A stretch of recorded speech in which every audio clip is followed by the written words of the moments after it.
Jesse, thank you for this opportunity of me trying to like some basic realities of life. You know, in life there are certain circumstances whereby people don't get what one is facing.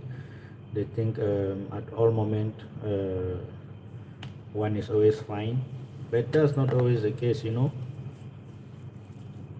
just like they say, the roof hides so many things that are going wrong in the house. That is how life is. I am making this video because back home, when I talk of back home, I'm talking of Africa and any country whereby maybe anybody watching come from. But I'm speaking especially in Africa. People have this notion of if you are out, it means you've made it in life. That's not always the case, guys. That's not always the case. If you're just joining me, please subscribe so that you always get more of these videos. I am in the UAE, and here, brethren, is not easy. Every day God gives us, we need to thank Him for what He's doing for us. Because, brothers and sisters, life is not easy. Not the way people think. You might see someone is glowing and you think maybe he's living the best life, but not knowing what that person is going through. Not knowing what that person is going through. It's not always what one think.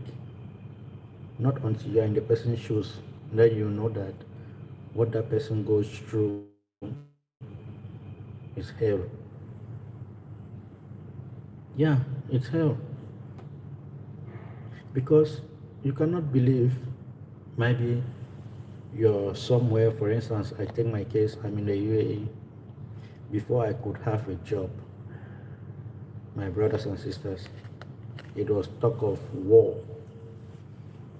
Talk of war. I came to the UAE, I made 6 months before I could have a job. Not that I was not searching. I searched, applied, did everything online. Not until when I went to school, even so, to have a job was still a problem. Because there is this notion they have regarding blacks, even though it died down a little bit, but it has started again. This notion they had about blacks and about Africans, we are not good, we are not this, we are not that. That is not always the case. If a child is bad, it does not mean all your children are bad. Yeah, that is it. But in most cases, people will not understand. People won't understand that. As long as you're black, they just see you. Immediately they see you, they said, we don't want blacks, we don't want this, we don't want this. Finally, I tell you a little story about myself here.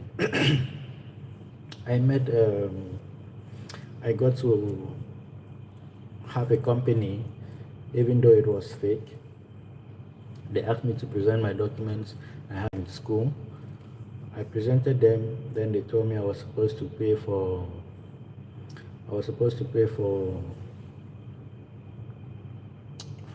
how do you call it? I was supposed to pay for my visa. If you are just joining me now, can you please like the video and subscribe so you can always have more of this? They said I was supposed to pay for Syria, rather for visa, because the school I attended was a security school. Okay, how was I supposed to do it? It was supposed to be paid instrumentally, and the people are very wise. They are very cunning and wise, very cunning. The first day I was to sign the offer letter, after I brought my documents and they confirmed everything, I was supposed to come with 1,000 dirhams. 1,000 dirhams. You sign. After 1 week, they call for you to come and sign.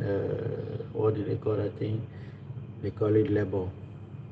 When you sign that, then at the end they'll tell you to bring again another 1,000 for your visa, your employment visa. So I was new and I never had any knowledge about how things were done here.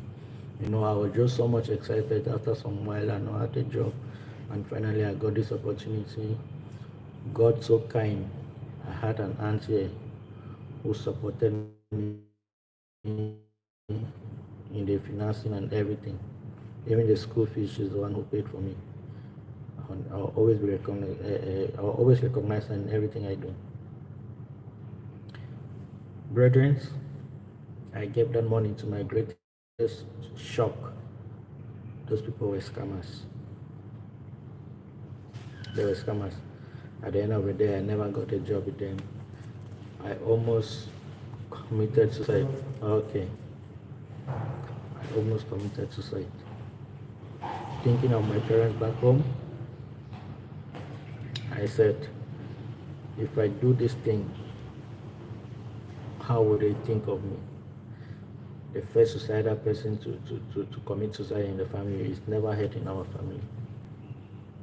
I cried my eyes out. I cried my eyes out. Anyway, to cut a long story short, I kept on going, and this thing happened when my visa was supposed to expire. Back then, for you to do visa change, you needed to leave the country, then come back. I pleaded with some uncles, I pleaded with some aunts, and I was able to raise the money to do my visa change. After that, I came back,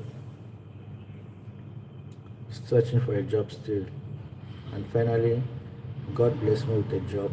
A dime, I did not pay a dime, one dirham, 50 fils, I did not pay to have a job.